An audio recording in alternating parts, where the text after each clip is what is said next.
I invite you to enjoy the show. Please take a catalogue and please leave some comments on the comments book.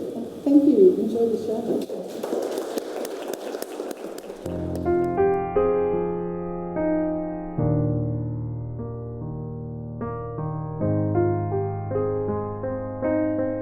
This work is made up of 44 small panels. Fragmented quotations of historical versions of the birth of Venus parody the disempowering connection of naked women in and as nature. In Greco-Roman mythology, Venus, goddess of love and beauty, is born out of sea foam. The severed genitals of sky god Uranus are thrown into the sea by his son, Cronus. Venus emerged from the churning sea, fully formed as a beautiful virginal young woman. She became a vehicle for the projection of ideals of female beauty in artworks and represents the generative powers of nature. This linking of woman and nature, and the element of water in particular, with its associations of fertility and through the metaphor of the body, stands in juxtaposition with man, culture and the mind. Venus paintings from over 2 millennia are reconfigured and her watery origins are amplified. Venus here is presented in a broken grid, with the components reading both vertically and horizontally in a kind of continuum, but there's no linear chronology. This work seeks to undermine the commodification of female bodies and their connection with nature by underlining it.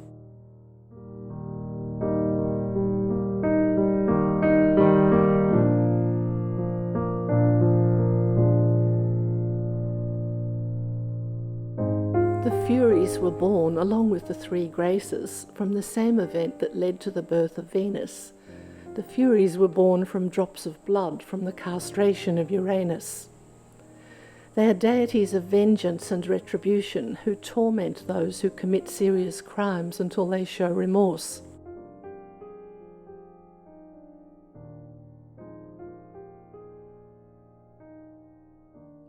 These deities are closely linked with nature, but, unlike Venus, they're not passive beauties. They're capable of bringing about drought, famine, storms and tremors. They're action women, usually depicted in artworks with writhing serpents, flaming torches and other weapons.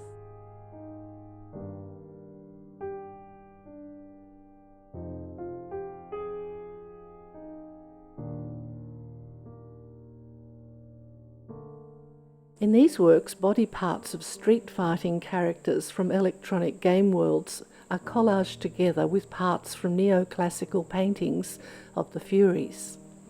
The young street fighting women from the popular culture source material are often highly sexualized, but strike out with tough poses. They're frequently represented with exaggerated perspective, much like the neoclassical paintings of the Furies. Here the hybrid figures are set in apocalyptic landscapes, reminiscent of the game worlds that they partly derive from.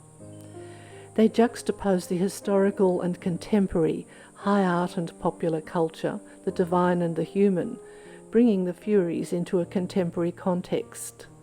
They are forces of nature.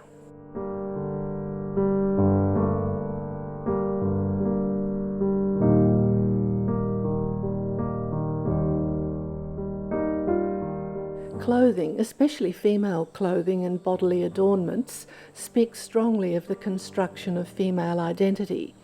When presented as styles, each specific to a decade of the 20th century, they can be seen to chart shifting social conditions and values that play out in identity formation. They can be put on and subsequently changed, with shifts in circumstances as well as personal whims.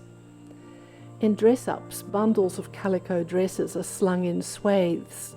The dresses, doll-sized but of adult proportions, are not quite finished, prototypes in the process of becoming, and forming the support for a skin of printed imagery.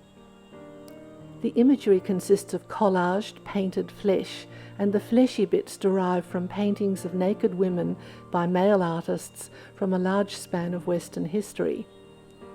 The mosaics, in turn, make up details from paintings of Venus. The 100 calico dresses are a surface for the inscription of conceptions of feminine beauty.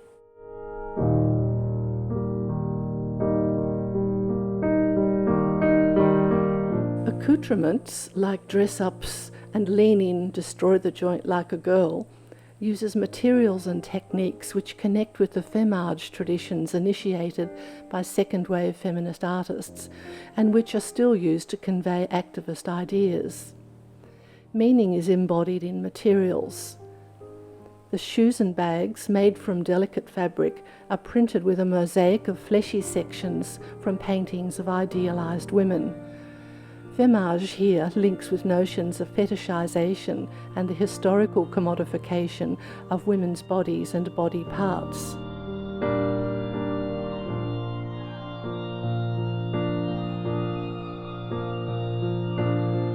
One of the strategies adopted by feminist artists from the late 1960s forward was femage, the reclamation of craft traditions which had been denigrated as women's work. This work refers also to the device used by feminist artists of using text as image to convey ideas about the written as well as visual representation of women and their bodies. Recent slogans describing or admonishing women, lean in, destroy the joint like a girl, are spelled out in buttons and beads, challenging the ongoing use of discriminatory language and its impact on women and girls.